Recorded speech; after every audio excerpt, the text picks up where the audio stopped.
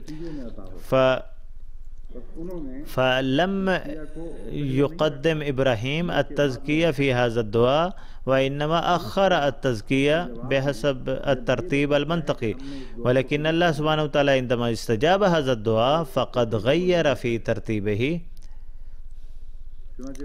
فقد وردت هذه الآية بالترتيب المعدل في سورة الجمعة. وها هنا أيضا يقول الله عز وجل فيها هو الذي بعث في الأميين رسولا. وفي هذه الآية التي نحن بصددها قال الله عز وجل لقد من الله على المؤمنين. أما في سورة الجمعة فقال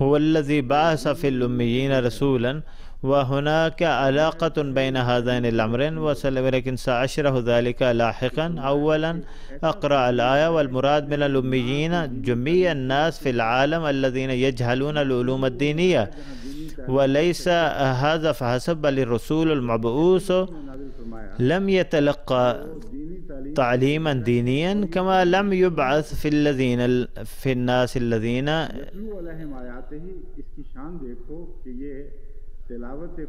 اشتهروا بتعليمهم الديني، بل بعث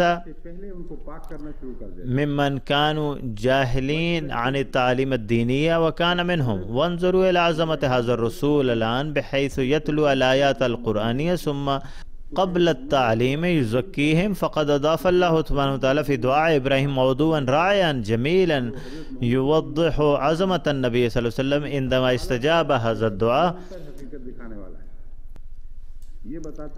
لقد طلب إبراهيم رسولا مثل باقي الرسل الذين يأتون فيتلون الآيات ثم يقومون بالتعليم والحكمة، الأمر الذي يوجب تزكية المؤمنين. قال الله عز وجل إن هذا الرسول ليس كالرسل الآخرين ومزك فريد بحيث التلاوة